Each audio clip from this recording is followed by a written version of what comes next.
खट्टे मीठे अनुभव हर जगह हर परिवार में होते हैं और होने चाहिए, ठीक है ना, क्योंकि उसके बिना अगर खट्टे का स्वाद नहीं पता होगा तो मीठे का स्वाद आपको पता ही नहीं होगा। मेरी तो ये सोच है, और बाकी पता नहीं आप क्या सोचते हो। किसानों का भी बहुत विरोध है, किसानों का भी बहुत विरोध है। देखो, किसानों का विरोध नहीं है सैनी साहब, मैंने बड़ा नज़दीक से गोविंद के इलेक्शन में देखा, क्योंकि गोविंद के इलेक्शनों में जितना विरोध था, आप सभी साथी मुझे बताएं ईमानदारी से, आज उतना विरोध है जो गोविंद के इलेक्शन के टाइम ऐलनाबाद था? है उतना? आज नहीं है ना, उतना नहीं है ना। तो जब उस टाइम जो विरोध था वो भी क्या था, ये जो और पार्टियां हैं किसानों को बदनाम कर रही हैं। किसान कभी भी नहीं चाहता कि सरकार के या किसी भी काम के अंदर वो अड़चन डाले या कुछ करें। अपनी बात हर इंसान को हक है रखने का, किसान को भी है, मैं किसान के साथ हूँ, वो भी अपनी बात रख सकते हैं, सरकार से कह सकते हैं। तो किसानों की आड़ में उनका नाजायज़ फ़ायदा कुछ पार्टियां कुछ लोग लेते हैं, और बाकी किसानों के लिए जितना ही सरकार ने किया है, मुझे नहीं लगता कि ऐसी सोच किसी और सरकार की रही हो कभी, नीचे हरियाणा से लेके मोदी जी तक। जी, किसानों को कोई आमंत्रण दिया जाएगा बातचीत के लिए भी? भाई साहब हमेशा आमंत्रण दिया है, आज भी किसानों को कोई बात रखनी है, कोई भी बात कहनी है, अगर मान लो केंद्र में खट्टर साहब को, तो मैं तैयार बैठा हूँ, मेरे को बोलें आगे कि अभी चलो चलता हूँ। ये बैठे अशोक जी, बातचीत करने के लिए कभी कोई मनाही नहीं है, सब बातचीत करने के लिए तैयार हैं। हरियाणा के किसानों के बारे में, फसलों के बारे में जो रेट हैं, मुझे नहीं लगता, कुछ चीज़ों के तो ऐसे रेट हैं जो पूरे हिंदुस्तान से ज़्यादा है। बीजेपी का हिस्से के अंदर जब आप किसी के पार्टनर हैं, तो पार्टनर का मतलब क्या होता है? पार्टनर क्या मतलब? पार्टनर का मतलब साथ हैं, तो वैसे हम साथ हैं। तो क्यों? अभी आपने कहा था कि 2009 से पहले एक अलग राजनीति होती है, 2000 करता था ऐसी राजनीति जो देखो, वो आपसे नहीं छुपी हुई है, जो हरियाणा में भी मशहूर थी और यहाँ भी थी और हर जगह थी, क्योंकि वो एक लूट खसोट की और हर आदमी को परेशानी की राजनीति थी। उससे निजात दिलाने में हरियाणा लोकहित पार्टी ने बहुत काम किया है और लोगों ने साथ दिया, इसीलिए कि हमें उस लूट खसोट की राजनीति से छुटकारा मिले।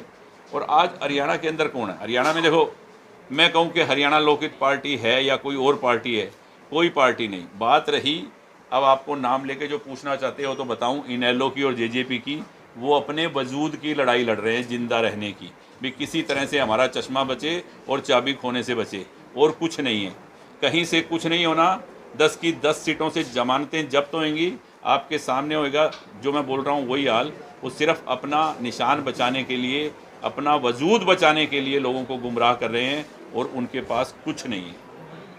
ये बात बिल्कुल सच्चाई है और ये आप भी जानते हैं। हरियाणा लोकहित पार्टी एनडीए का हिस्सा है, तो सिरसा के साथ साथ और क्षेत्रों में कैसे प्रचार कराएंगे? क्या करें?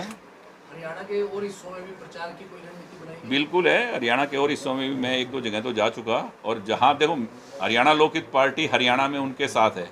हरियाणा और हरियाणा के बाहर जहाँ मेरा वजूद है, जहाँ मुझे लोग जानते हैं, जहाँ लोग मुझे प्यार करते हैं, जहाँ पार्टी मेरी ड्यूटी लगाएगी, हरियाणा लोकहित पार्टी वहीं भारतीय जनता पार्टी के साथ इस इलेक्शन में उनके साथ खड़ी है। गोपाल जी, कांग्रेस को कैसे देख रहे हैं? शैलजा आ रही हैं, यहाँ से चर्चाएं हैं। शैलजा तो पहले भी आई थी, वैसे क्या किया बता दो? कौन नहीं जानता शैलजा को? भी यहाँ आई थी पहले और 2-2 बार जीती हैं, और क्या हुआ? अभी बैठा था जो खजांची परिवार, बताया ना आपको, 20 बार उनके घर खाना खाया है बहन शैलजा जी ने। जब प्रेम सुखदास जी और ये राजू जो खुद बैठा था, बोला भाई साहब हम दिल्ली गए, हमें पहचाना ही नहीं, उसने बात तक नहीं की, क्या फ़ायदा? ऐसे मैं 50 आदमियों को जानता हूँ, भागीरथ गुप्ता जी सामने ही हैं, अभी बाहर ही खड़े होंगे, वो मेरे घर लेके भी आए थे उसको, और चौधरी दलवीर सिंह जी के साथ इनका ऐसा संबंध रहा है जिसका कोई हिसाब नहीं। कुछ नहीं है, कोई भी आए, लोगों ने मन बनाया हुआ है कि देश के लिए, धर्म के लिए, सनातन धर्म को जिंदा रखने के लिए और अपने देश के गौरव के लिए भारतीय जनता पार्टी को, नरेंद्र मोदी जी के हाथों को मजबूत करने के लिए कमल का फूल खिलाना है बाबा सरसाईनाथ की नगरी से, जो कि आप सबके सपोर्ट से होगा। और मेरी विनती है आप सब साथियों को भी कि आप पूरी सहयोग और सपोर्ट करें अपने देश धर्म को जिंदा रखने के लिए, बचाने के लिए। और देखो, ड्यूटी किसी की लग सकती है, उस कमल के फूल को किसी के भी हाथ में दे दिया, हमें कमल के फूल का बटन यहाँ से दबाना है और कमल का फूल मोदी जी की झोली में जाके गिरे, वो काम करना है। गोपाल कांडा बंधु अशोक तंवर को कितने मतों से जिताने का सोच के चल रहे हैं? देखो, क्या अपना काम है कि अपनी जब ड्यूटी लगी है और हम अपना फ़र्ज़ अदा कर रहे हैं, जिताना आप लोगों ने है। मैंने आपसे रिक्वेस्ट कर दी हाथ जोड़ के, और मेरे साथियों की ड्यूटी लगा दी, जो मेरे हज़ारों साथी हैं सबकी ड्यूटी लगा दी मैंने, कि सब तन मन धन से जुट जाएं, और जो काम हमारा है वो हम करेंगे हर तरीके से। और मुझे लगता है कि पूरा हरियाणा मेरे काम करने के ढंग को और स्टाइल को जानता है कि हमें कैसे पिछली बार से बड़ी जीत करनी है, 2019 से बड़ी जीत हो 24 में, वो कैसे करनी है, वो आपका लोगों का आशीर्वाद और प्यार है, तो वो मुझे मालूम है और वो होगी।